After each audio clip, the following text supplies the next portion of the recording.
¿Cómo está? Muy buenos días, muchísimas gracias por estar en sintonía. Pues a nombre de Rocío López Ruelas, quien es titular de este espacio, le doy la más cordial bienvenida. Esta mañana vamos a platicar de las enfermedades mentales, de la salud mental y los medicamentos, el tratamiento, todo lo que requieren cada uno y cada una de las pacientes que transitan por algún conflicto emocional. Así que pues les invito a que nos acompañen en los próximos minutos y le doy la más cordial bienvenida también a esta mesa que nos acompaña el doctor Jorge Blanco Sierra, director del Instituto Jalisciense de Salud Mental, psiquiatra. Bienvenido.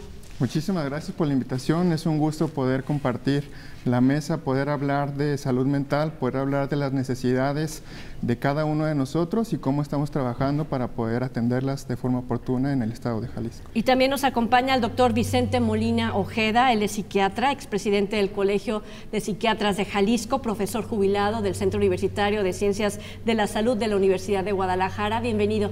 Muchas gracias, Trini, con el gusto de verte de nueva cuenta e igualmente a tu audiencia.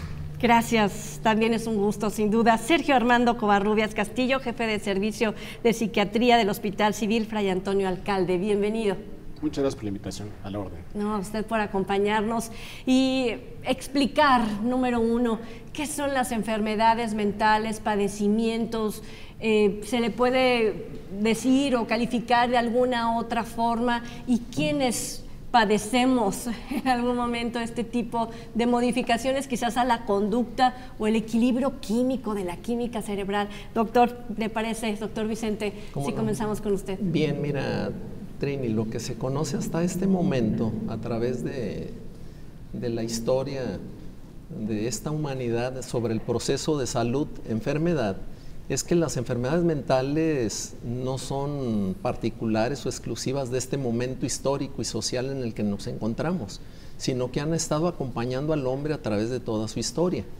En la etapa de evolución de la medicina, ya digamos científica, que arranca propiamente para el campo nuestro de la psiquiatría, se establece que tendremos o que está reconocida como una parte muy específica de la medicina, serían alrededor de 2 siglos de evolución histórica que se tiene propiamente, desde el siglo XIX y XX y lo que llevamos ahorita de este siglo, ¿sí?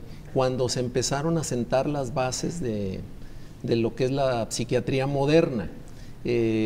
Como toda disciplina nueva, entre comillas, científica, el campo de la psiquiatría se puede definir como aquella que se encarga del estudio, diagnóstico, tratamiento y prevención de los trastornos mentales y del comportamiento.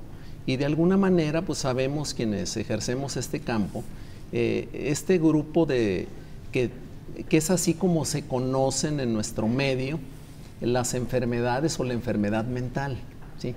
De acuerdo con los sistemas de clasificación diagnóstico que actualmente nosotros manejamos, que es el Manual Diagnóstico y Estadístico de los Trastornos Mentales, que va en su versión 5ª y que va de la mano con el manual o el sistema de clasificación diagnóstico de la Organización Mundial de la Salud, el CIE 11, que acaba de recién entrar en funciones, porque anteriormente estábamos manejando el CIE 10 y ahora es digamos como el nuevo modelo, el CIE 11.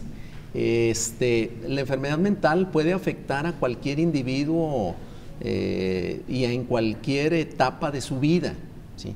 En el campo de la psiquiatría existe un área de especialización que es la paidopsiquiatría, que es la que se encarga de la atención a los infantes y a los adolescentes y jóvenes, y la psiquiatría general y la psiquiatría de adicciones, la psicogeriatría que atiende a los adultos mayores, también es otra área muy interesante. También existe otra área de especialización que es la psiquiatría forense, que es a propósito de lo que ya estamos viendo en estos días, y que el doctor Blanco es especialista en el campo como psiquiatra forense, egresado allá en México, del programa del doctor Munguía, si mal no recuerdo. tienen la característica de atender todos los problemas que revisten aquellas personas que están sometidas a alguna situación legal y que presentan alguna condición física o mental que pueda entrar en alguno de esos apartados para tratar de esclarecer al juzgador o a la autoridad la condición propia. Y yo creo, a mí me gustaría detenerme para preguntarle al doctor Blanco precisamente, con este historial y que llegan al CIE 10, 11, etcétera, y que ustedes van como delineando, al principio de aquellos años, ¿cuáles eran estas enfermedades? A lo mejor eran 2, 3, 4, 5, y a lo mejor ahora en este listado ya son 20, 100, 2000, no sé. ¿Cuál es la diferencia entre aquella época que se iniciaba con los estudios y el registro y actualmente? Sí, definitivamente el objetivo de tener estos manuales, esta clasificación internacional de enfermedades, en particular hablando de trastornos mentales, es hablar un lenguaje común, tanto los profesionales del campo de la salud mental, y a partir de ahí poder transmitirlo y estudiar el fenómeno como tal. Al principio de la psiquiatría se abordaba mucho la fenomenología, es decir, la descripción de los fenómenos psicopatológicos o de los fenómenos que veíamos, esta desviación de lo que era la normalidad en su momento. Obviamente esa descripción nos fue llevando a catalogar dentro de ciertos cuadros las características que presentaban las personas. Hables en su momento de neurosis, hables en su momento de psicosis que todavía persiste. Esto obviamente nos ha hecho que dentro de esta medicina basada en evidencias, dentro de estos estudios epidemiológicos, hagamos ya la categoría más específica con el objetivo de ¿qué? De poder hacer un abordaje más particular de cada uno de los fenómenos. Por eso es que en algún momento empezamos a lo mejor describiendo en el DSM-1, primera versión, 40, 50 trastornos mentales, y actualmente tenemos más de 200 trastornos mentales. Y cuando nos vamos a la institución y que empieza justo los gobiernos, las administraciones públicas a identificar que no solamente es un asunto privado, sino que conlleva ciertos efectos en el quehacer público, social, ¿no? Donde ya empieza a cubrir un mayor número de personas y que esto involucra al Estado. ¿Cuándo se dio cuenta el Estado que era parte de esto?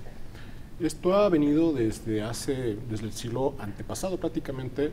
Comienza a notarse que ya había un problema significativo. Entonces, problemas en salud mental han ido modificándose, la forma de abordarse, la forma de diagnosticarse, como ya mencionó el doctor Blanco, y esto ha ido impactando de diferentes maneras en la salud pública.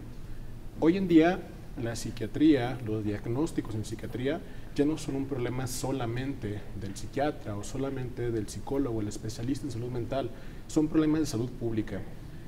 Desde hace ya algunos cuantos años, por ejemplo, un reporte relativamente nuevo, que fue en el 2018 de la Organización Mundial de la Salud, lanza un reporte de los que emite de manera anual o cada 2 años, y habla de que en el mundo existen aproximadamente 1 millón de muertes por suicidio, lo cual, según este mismo reporte, significa que existe un suicidio cada 40 segundos y que se estimaba que para el 2030 fuera a ser aún mayor, de forma tal que fuera un suicidio en el mundo cada 30 segundos aproximadamente. A través de estudios como este, comienza a voltearse a ver la salud mental con ojos distintos. Ya no es solamente una cuestión de no me compete a mí en otras áreas de la salud, vayan con el psiquiatra, vayan con el psicólogo, sino que no hay suficientes psiquiatras, no hay suficientes psicólogos para tratar toda esta cantidad tan importante de problemas de salud mental. Incluso esto conllevó a que hubiera cambios importantes curriculares a nivel mundial, porque la misma OMS, con ese estudio y estudios posteriores, se dan cuenta de que la cantidad de psiquiatras es insuficiente. Por lo tanto, se sugiere a nivel mundial cambios curriculares en las escuelas de medicina en las cuales se diera una importancia mayor a clases como tal de salud mental, y eso ha ido impactando incluso en la formación de nuevos recursos en salud como tal en general. Déjeme preguntarle, porque las autoridades a nivel internacional dicen debe haber por cada 100,000 habitantes tantos psiquiatras o psicólogos. ¿Hay un parámetro, una media? Existen diferentes parámetros a nivel mundial, a nivel local. que estamos por debajo de en este momento no recuerdo el número específico, no sé si lo recuerda, doctor. Hasta donde yo me quedé, Trini, es un psiquiatra por cada 20,000 habitantes promedio, pero también tengo que señalarlo, esto ha ido evolucionando, ha ido cambiando conforme, como lo señala el doctor Covarrubias, a que cada situación es diferente. Aquí sí quiero contextualizar algo. Todo problema de salud corresponde a un problema de salud pública. La psiquiatría, por decirlo de alguna manera, como área de especialización, fue vista durante mucho tiempo como el patito feo de la medicina, y hasta unos pocos años a la fecha se ha convertido como en una cereza del mismo ejercicio. Tan es así que, por ejemplo, pongo el caso concreto. Yo me formé también en la institución que actualmente, en el servicio de psiquiatría del Hospital Civil. Cuando yo lo hice la especialidad, solamente fuimos 2 residentes los que ingresamos en ese año. Actualmente, ¿cuántos residentes tienen, doctor Covarrubias? 8 residentes por año. Por año. Entonces, para que dimensionemos la situación, lo mismo pasó en Salme. Ahí lo que era, bueno, antes era el Hospital Psiquiátrico de Jalisco. Yo estuve ahí también como jefe de enseñanza, capacitación e investigación, y en aquel entonces eran 4 o 5 residentes por año. Y actualmente, doctor, actualmente son 18 médicos en formación para la especialidad de psiquiatría. Hablaremos si esto es suficiente, sobre todo para la atención de los problemas y los retos que se tienen en Jalisco, pero al regresar de la pausa. Bueno.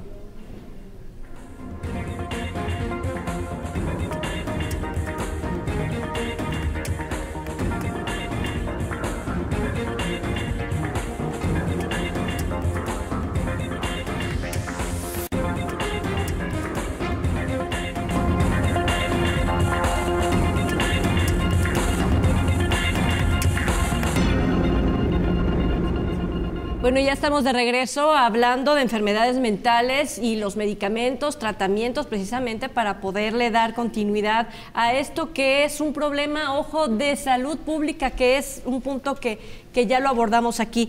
El interés en el bloque anterior de saber cuántos doctores están a la disposición de los pacientes, hablando de salud mental, hay en Jalisco, y si esto es suficiente y se está por arriba o por debajo de la media de lo que se requiere o indican las autoridades a nivel internacional. Se hizo el debate justo en esta mesa, doctor Molina, respecto a cómo van las cifras o cómo tenemos que descifrar, ¿no?, la cantidad de doctores. Hasta donde me quedé yo también, el doctor Heinze, que fue director del Instituto Nacional de Psiquiatría, Ramón de la Fuente, y que actualmente preside el doctor Eduardo Ángel Madrigal de León, un compañero nuestro aquí de Jalisco, honrosamente. El número de psiquiatras de nuestro país se tendía a concentrar en las principales ciudades, Ciudad de México, Guadalajara y Monterrey. Y el resto de la República quedaba pues descobijado, ¿sí? Había lugares donde ni psiquiatras había. Entonces, si nos basamos en la recomendación que hace la Organización Mundial de la Salud para atención de este tipo de problemática, creo que seguimos estando cortos, porque también hay que tomar en cuenta que los estudios que se hicieron para cuantificar el número de especialistas que había en el país, de por sí estaban muy abajo de lo que se debía tener, pero pues bueno, con excepción tal vez de esas áreas metropolitanas que menciono. Pero el problema no es ese, sino que también hay que tomar en cuenta que los años nos van venciendo. Entonces ya muchos de salida, otros fallecieron desafortunadamente, y más ahora con lo de la pandemia. Entonces valdría la pena como retomar ese estudio y ver realmente cuántos estamos en un ejercicio activo y cuántos no, porque lo que sí es evidente que la atención de parte institucional, tanto aquí para el Instituto Jalisciense de Salud Mental, SALME, y para el Servicio de Psiquiatría del Hospital Civil de Guadalajara, que están, por cierto, de manteles largos, si mal no recuerdo, doctor, ¿ya les inauguraron las instalaciones o todavía no? Bueno, están remodelando el área de psiquiatría. y tenemos un hospital privado, que es el Sanatorio San Juan de Dios, que le subroga servicios al Instituto Mexicano del Seguro Social como Centro Comunitario de Salud Mental número 1 y al Instituto de Seguridad y Servicios Sociales para los Trabajadores del Estado, el ISSSTE, donde les ceden camas para la atención de sus pacientes. Aún en esas circunstancias siguen siendo insuficientes. Dejo ahí el comentario. Y lo tomo en esa insuficiencia para ver qué está haciendo el SALME, o sea, en qué está afectando esa falta de, a lo mejor también de insumos, a lo mejor también de medicamentos, en qué condición se encuentra, porque es la columna vertebral de la salud mental en Jalisco, ¿no? En el aspecto público. Definitivamente, y lo que estamos haciendo dentro del instituto es apegado a lo que viene ya en la normativa federal, es decir, que ya la atención, como lo mencionaba el doctor Covarrubias, no se dé únicamente en el tercer nivel o en el nivel especializado. Tenemos que hacer una intervención comunitaria. ¿A qué voy con esto? Nosotros dentro de SALME tenemos 9 centros integrales distribuidos a lo largo del estado, tenemos 20 centros comunitarios de salud mental y adicciones, para que estas personas del interior del estado puedan tener acceso a este tratamiento de primera mano en temas de salud mental. Me voy un poquito más atrás, no quiero hablar del número de psiquiatras, sino del tiempo que tarda una persona para poder tener una atención cuando recién debuta con síntomas de cualquier trastorno mental.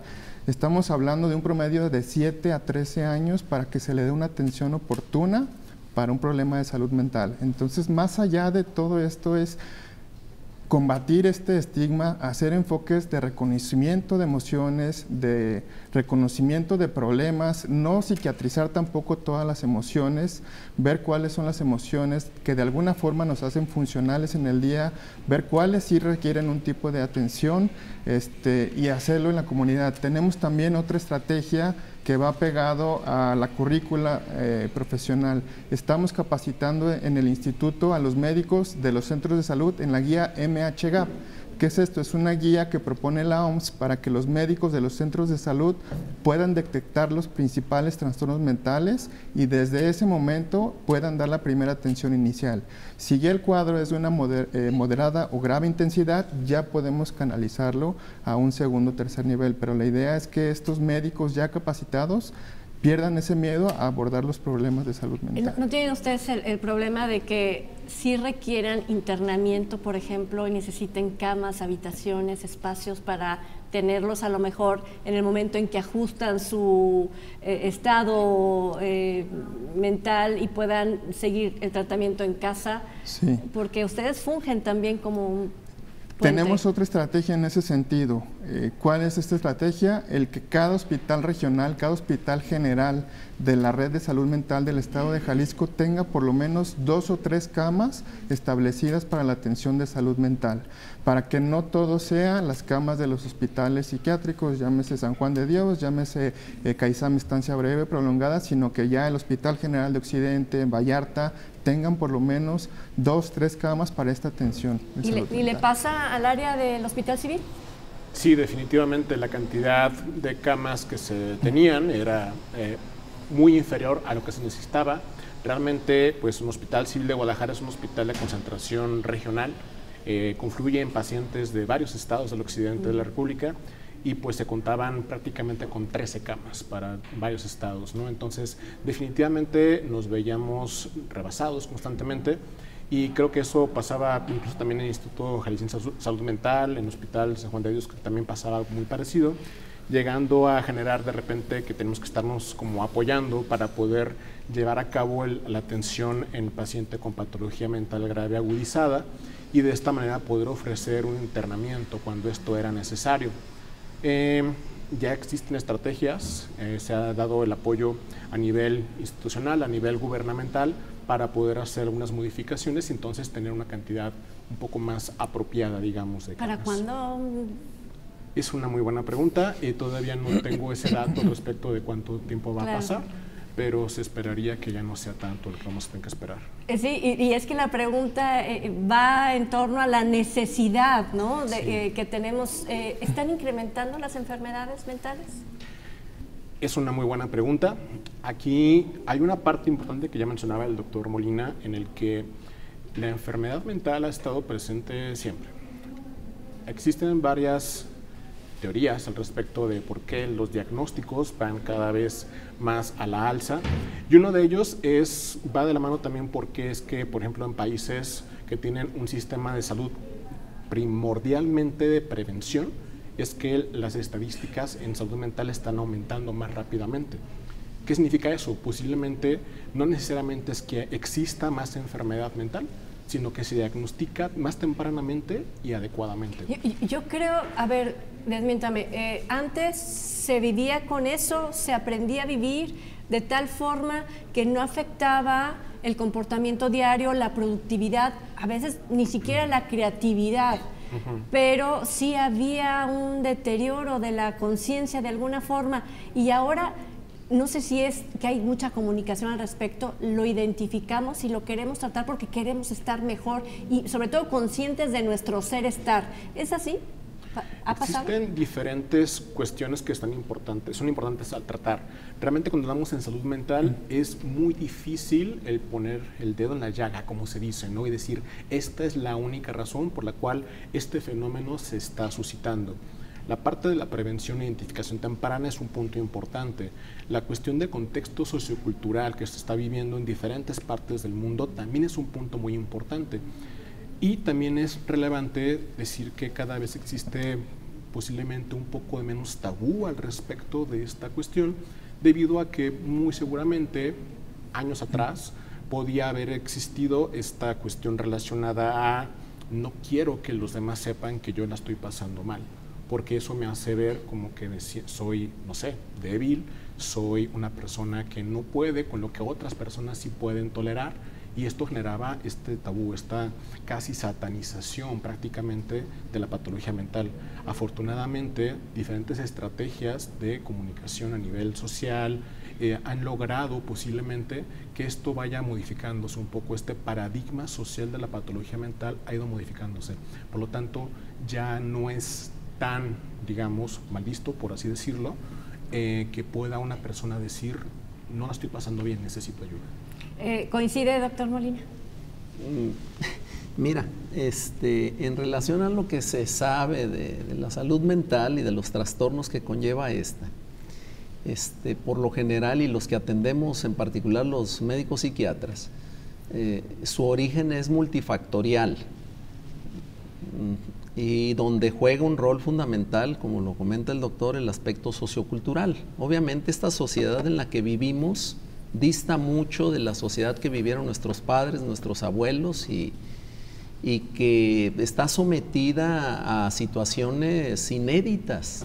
El caso de los estímulos con los que viven nuestros jóvenes actualmente, con esta revolución científico-tecnológica que estamos todavía adentrándonos, como la inteligencia artificial, robótica, todo eso, que no nos tocará verlo. Pero sí. ¿no se supone que a lo mejor el ser humano se va adaptando a esos avances y no llega a ser?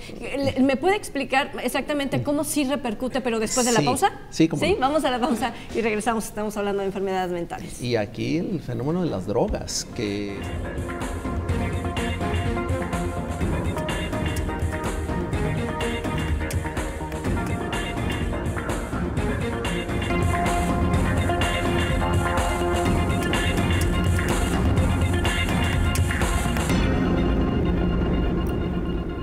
Bueno, pues me decía el doctor Molina precisamente que hay estímulos que han cambiado las condiciones y me enumeró justo una cantidad de que están afectando la conducta del ser humano. ¿Cuáles son, doctor Molina? Sí, mira, principalmente lo que tiene que ver ahorita con el uso y consumo de sustancias adictivas, ¿no?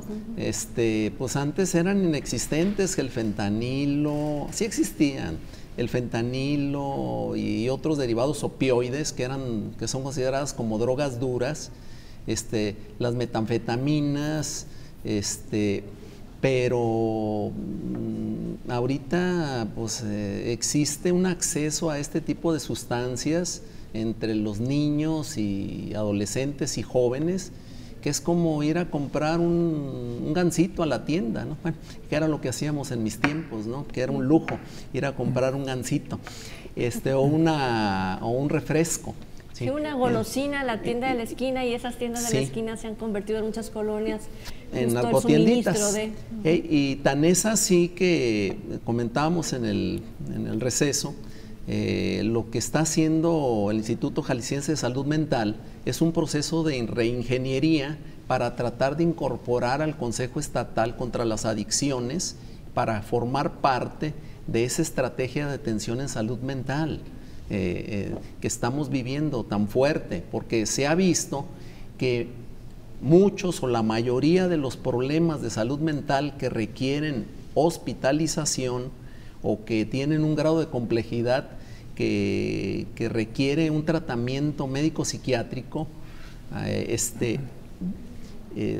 son ocasionados precisamente por el daño o la destrucción que están ocasionando estas sustancias de uso y abuso. ¿En qué porcentaje, para darnos muy una alto idea? El doctor Blanco puede tener tal vez mejor este dato por ser el titular del porque del podría uno decir, bueno, con ustedes como especialistas, bueno, atienden el problema mental, ¿no? La psicosis, no sé, y ya, pero bien acompañada de algo. Pero sería hacer un sesgo si Correcto. lo hiciera. De mi consulta, pues sí te puedo decir un promedio, pero el doctor Blanco creo que tiene como el esquema general. Sí, en relación a este tema del consumo de sustancias, dentro de la Secretaría de Salud estamos en este proceso de reingeniería.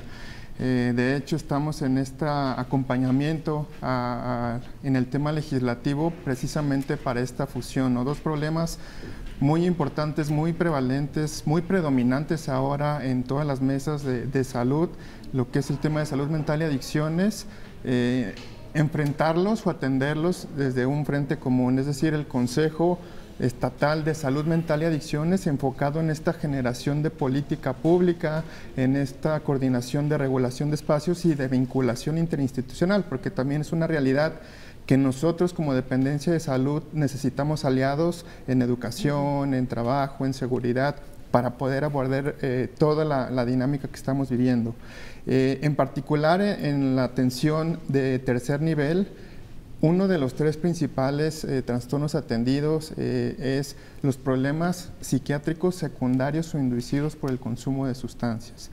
Llámese cristal, llámese cannabis, llámese alcohol. Entonces, otra cosa también alarmante es que la entrada o la edad de inicio del consumo pues ha ido bajando. Antes a lo mejor empezábamos a los 15, 16 años, ahorita ya desde los 10, 11 años. Tiene pacientes de 10, 11 años con problemas psicológicos, pero acompañados con el consumo de droga. Asociados al consumo de sustancias o detonados por el consumo de sustancias. Estamos ahorita dentro del Consejo, se está corriendo no solo a nivel estatal, a nivel federal, una nueva encuesta epidemiológica para tener precisamente ese diagnóstico del problema tan grave que es el consumo de sustancias y con ese diagnóstico poder enfocar las políticas públicas para atender el fenómeno. Y tienen un trabajo doble porque ahora con la ley de cuidadores, protección a cuidadores de quienes padecen una enfermedad, por ejemplo, terminal o grave, pues también tendrían ustedes que abarcar a la familia, ¿no? En algún punto. Definitivamente, digo, ahí tenemos también otro aliado que es el Instituto de Palía, el Instituto de Alivio contra el Dolor, que trabajamos como dependencia, como instancia de secretaría, pues todos.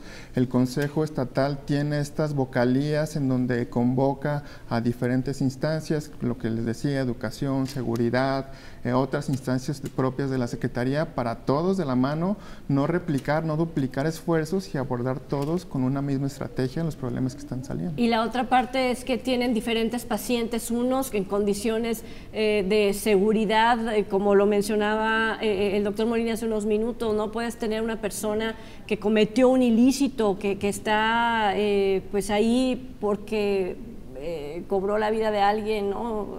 Cometió un homicidio, etcétera, pero también tienes a un joven que a lo mejor consume drogas por primera vez y está por primera vez en el lugar. ¿Cómo hacen para atender a tantas condiciones tan diferentes, tan opuestas, tan graves?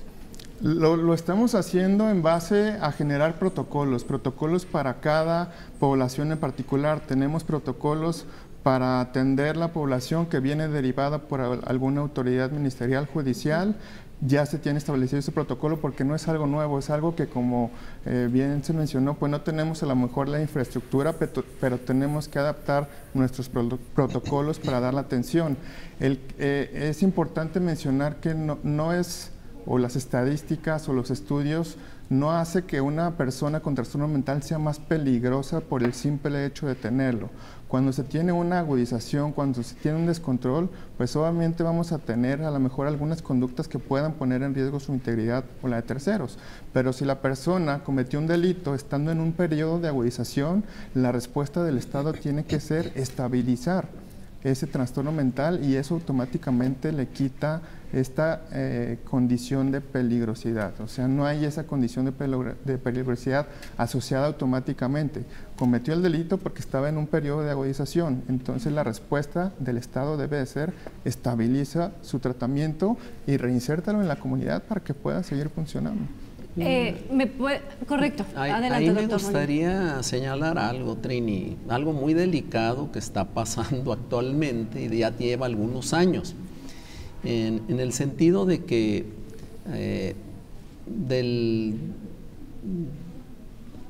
tal vez 12 años a la fecha se empezó a permitir que personas con problemas de salud mental graves, bajo mandato judicial o orden de alguna autoridad en el campo de impartición y procuración de la justicia, los ingresaran al CAISAME, a lo que es hoy el CAISAME estancia prolongada. Junto con otros compañeros en aquellos entonces, ya más de 20 años, veíamos nosotros la conveniencia o la necesidad de que se creara ahí mismo tal vez o en algún otro lugar que la autoridad gubernamental señalara, un hospital judicial psiquiátrico que cumpliera con las condiciones adecuadas de seguridad que no las tiene SALME. Tiene o cuenta con protocolos, pero no, para tener a ese tipo de personas se requiere contar con otro tipo de medidas de seguridad, porque en los hechos muchas de las personas o algunos de los que han mandado para allá se fugan y hay problemas en donde las autoridades están o han estado sometidas a señalamientos, involucrados los directivos de esa institución y les dicen, no, espérate, pero es que esto no es una cárcel, es un hospital de atención en materia psiquiátrica que nosotros aplicamos protocolos en lo particular para tratar de ayudar a que esa persona recupere. En tema de salud, pero no en tema judicial, sí, no es su ámbito. Pero yo aquí no tengo policías, aquí no tengo celdas, no cuento con las medidas de seguridad para que esa persona que cometió homicidio o está involucrado en algún delito X, ¿sí?, no pueda sustraerse o escaparse del hospital, ¿sí?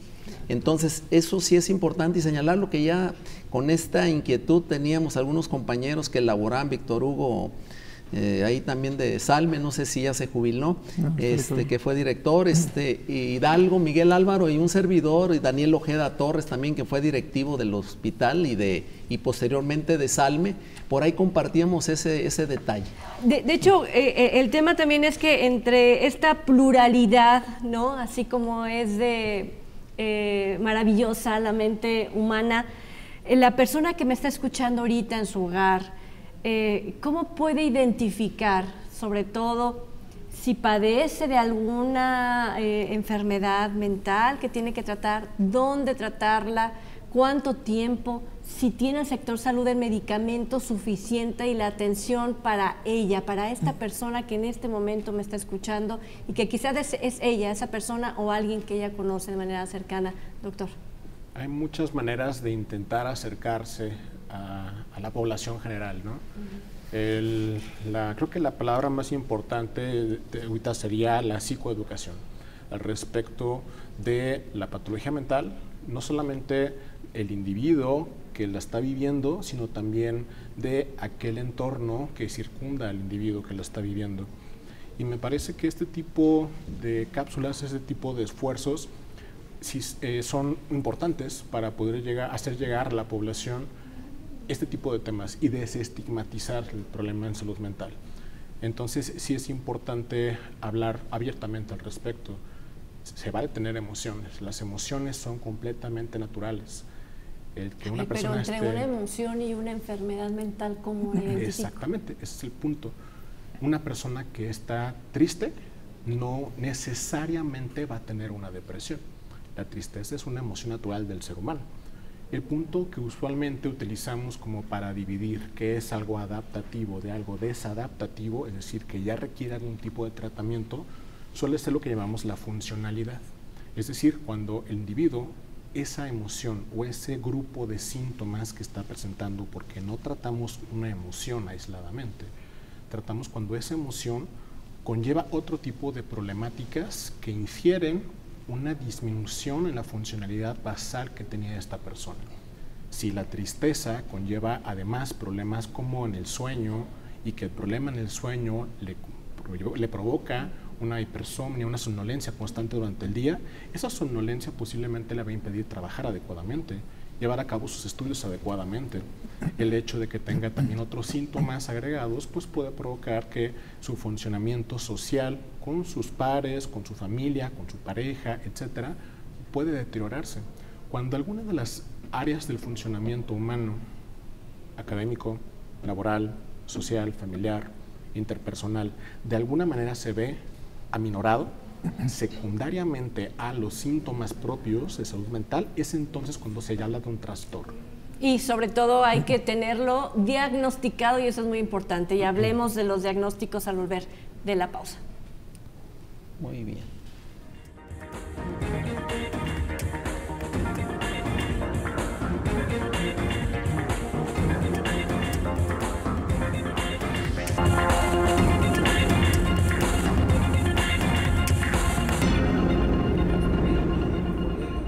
Bueno, ya estamos de regreso. Gracias por seguir en este espacio y justo nos quedamos, doctor Covarrubias, con el diagnóstico oportuno. Esto es bien importante, aunque no sea oportuno, quizás ya pasó algo que no llegaste a tiempo, pero ¿cuándo es a tiempo y cuándo no en una enfermedad mental? Muy buena pregunta.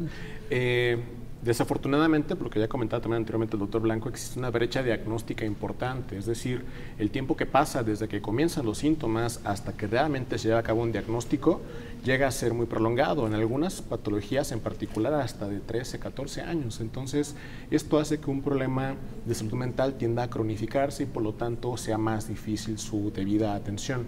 Entonces, obviamente lo ideal sería un diagnóstico temprano, es decir, cuando comienzan apenas estos síntomas que están provocando esta disfunción que mencionaba anteriormente. Sin embargo, en países que todavía no se tiene esta cultura de prevención, ahora sí que con el diagnóstico ya es un gran paso adelante, ¿no? Porque en problemas como por ejemplo en depresión, existen algunas estadísticas incluso en México que hablan que cerca del 20% de los pacientes son aquellos que buscan algún tipo de atención y de estos solamente la mitad aproximadamente buscan una atención en salud mental como tal. Estoy hablando de cualquier especialista en salud mental, el resto acuden a otras instancias. Entonces, con que comenzara a haber un aumento en la identificación adecuada y obviamente pues lo que conlleva, ya sea psicoterapia, tratamiento, etcétera, ya sería un gran paso adelante. Y si ya tienen el diagnóstico, la gente, el paciente, los familiares, ¿confían en el diagnóstico y posteriormente en el tratamiento y medicamento en caso de que se requiera? Creo que esa es la parte que nos toca a nosotros, ¿no? Como profesionales, tener la claridad de por qué estamos emitiendo ese diagnóstico, hacer evidente el cambio en la calidad de vida que tiene la persona, cómo era su vida previo a que inició con estos síntomas y cómo buscamos impactar en esta funcionalidad que mencionaba el doctor Covarrubias, ¿no? En el ámbito familiar, en el ámbito social. La recomendación aquí a todos es, ante la duda, busquen la atención. Digo, en Salme tenemos y ponemos a disposición la línea de intervención en crisis 075. Es una línea que ha venido trabajando ya desde hace más de 20 años, que hemos reforzado con la pandemia, donde tenemos psicólogos entrenados, calificados, que pueden resolverle estas dudas y si es necesario algún tipo de atención, se da la canalización oportuna para que se pueda dar el tratamiento. ¿Es posible que a través del 075, de manera gratuita, yo pueda tener un tratamiento dependiendo de mi padecimiento y resolverlo? El objetivo de la línea es resolver la crisis y dar la canalización. No como tal el seguimiento ahí, como, ay, te voy a citar, llámame la siguiente semana, no. Sí, la recomendación es, si tiene alguna duda, si padece algún trastorno mental, llame y canaliza algún tipo de atención. ¿Y cuándo se suministra medicamento? Cuando ya el padecimiento, la gravedad, la disfuncionalidad, pues es considerable, ya necesitamos la intervención como en cualquier otro padecimiento crónico. Hay que también integrar a la atención a los medicamentos, porque el estigma no solo va en el trastorno mental, el estigma repercute a la familia, repercute al tratamiento. Entonces, como cualquier otro tratamiento, se enferma el riñón, se enferma el hígado, se enferma el cerebro, hay que darle tratamiento para que funcione. ¿En qué consiste un medicamento psiquiátrico? ¿Qué tiene? ¿Qué sustancia? ¿Qué provoca en mi cuerpo, en mi cerebro? Dependiendo del tipo de fármacos, antipsicóticos, antidepresivos, es la regulación, es el neurotransmisor que va a tratar de regular a nivel cerebral para poder retomar esta funcionalidad que tenía. Pero no me digan que no le han dicho, por ejemplo, los pacientes o los familiares, es que si usted le da ese medicamento, me lo tiene dormido todo el día. A ver, aquí al respecto, Drini, me gustaría señalar algo. A ver, no hay medicamento completamente inocuo, es decir, que no tenga algún efecto. Si yo me tomo una aspirina, a lo mejor me va a arder la panza.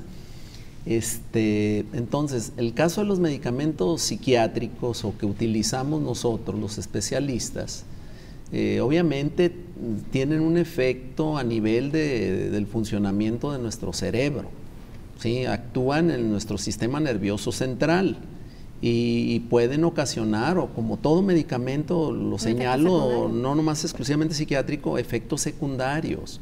Pero ojo, no siempre se presentan estos efectos con la severidad o con la fuerza necesaria para que haga o amerite que, ay no, ya me lo tomé ya y lo dejo. ¿Sí? Si a mí no me gustó cómo me sentí, regreso con mi médico.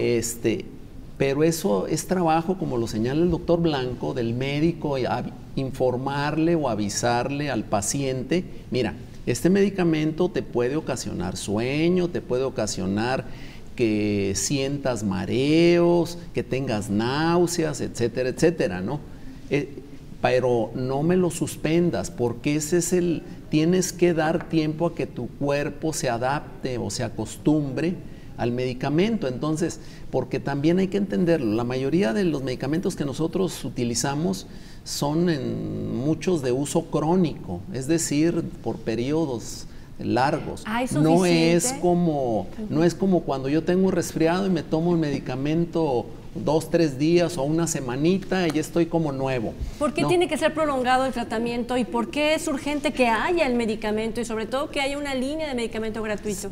Sí, incluso yo me atrevería a decir que el medicamento debiera ser considerado como un bien social. ¿Sí? Dentro del apartado 4 constitucional, ahí se consagrara o se ampliara, si estuviera en mí como legislador federal, por decirlo, ¿sí? Yo recomendaría a esos futuros legisladores federales que trabajaran en el artículo 4 constitucional, en lo del derecho a la salud, donde al medicamento se le considerara como un bien social, como el aire, como el agua, ¿sí? Para que todas las personas que requieran de ese producto, ¿sí?, puedan acceder a él y que no sea la limitante el costo económico o alguna otra situación, que también eso hace u ocasiona, porque los que sabemos es muy costoso, muchos de estos medicamentos. ¿Qué pasa cuando se interrumpe el tratamiento? Depende del tipo de medicamento. Intentando también retomar la pregunta previa, ¿por qué es que se requiere un tratamiento prolongado? Por la manera en la que actúan los medicamentos. Cada medicamento tiene una forma diferente de actuar.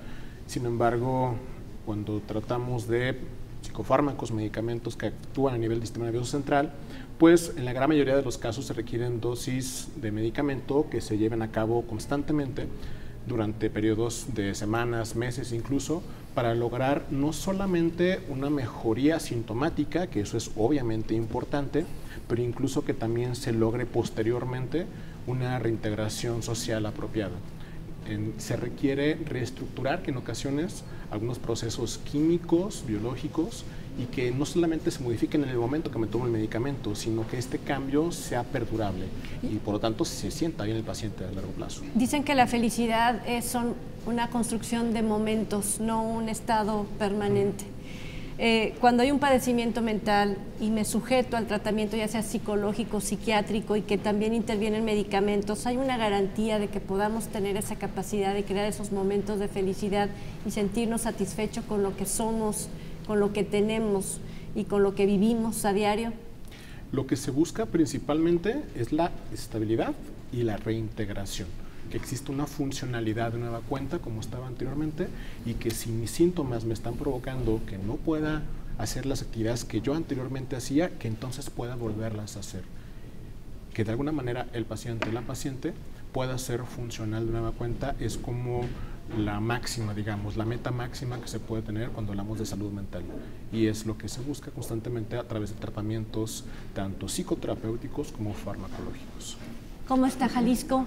¿Qué nos falta? ¿Qué necesitamos? ¿A dónde vamos con la situación que ya tenemos? ¿Puede que se nos convierta en crítico en algún momento si no paramos y hacemos un análisis más serio? Pues estamos en el tema de la atención, estamos en el tema de la dignificación, estamos en el tema de ofrecer más alternativas de atención. Creo que el que se esté cada vez más hablando de salud mental va a generar más estrategias en todos los niveles. Eso yo lo veo como algo positivo. Quiero retomar un poquito lo que mencionaba el doctor Molina con el tema de las condiciones de la infraestructura de nuestras unidades, hacer referencia al CAISAME, estancia prolongada, que ahora ya tenemos este año ya también de manteles largos, la actualización de un hospital que tenía más de 70 años de vida con una nueva unidad hospitalaria médico-psiquiátrica que busca dignificar y acercar estos servicios de salud mental a la población.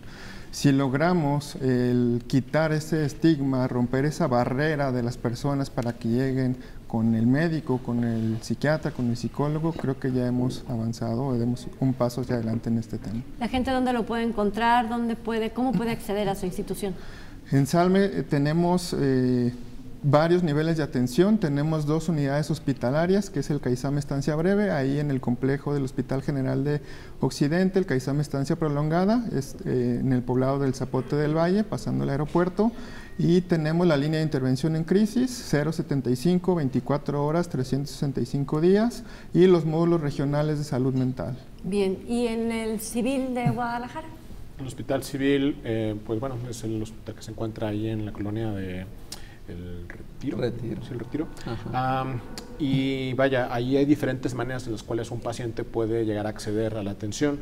Ahí el área de urgencias está abierta 24 horas al día y se atienden cualquier tipo de urgencia médica, incluyendo problemas en salud mental. Siempre hay médicos 24/7, 365 días al año, atendiendo cualquier tipo de urgencia que pueda llegar a suscitarse. Además de esto, valoramos pacientes a nivel de interconsultas, es decir, pacientes que están hospitalizados por alguna otra causa médica no psiquiátrica en cualquier otro servicio del hospital. Nos pueden mandar una interconsulta, entonces vamos a la valoración y también pueden acudir a la consulta de primera vez y solicitando una atención, digamos, extrahospitalaria. Bueno, pues solamente les tengo que agradecer que nos hayan presentado este panorama de lo que es una enfermedad mental, cómo podemos acceder justo a la atención y sobre todo quitarnos el miedo, ¿no? Cualquiera puede padecer y padece, yo creo. Dijimos qué porcentaje de la población padece una enfermedad mental, para cerrar, doctor Molina. Estamos hablando de que los últimos estudios, recuerdo que andábamos en promedio de las enfermedades sobre el 12% de la población aproximadamente. Incluso. Nos tenemos que ir. ¿La cifra la tiene? El año pasado salió un artículo publicado en una revista de impacto internacional que dice que a los 75 años de edad aproximadamente el 50% de la población mundial habrá padecido algún diagnóstico de psiquiatría. Doctor Sergio Armando Covarrubias, gracias. Vicente Molina, muchísimas gracias. Jorge Blanco, gracias por habernos acompañado. A usted por haber estado en sintonía. Gracias y nos vemos y escuchamos en la próxima.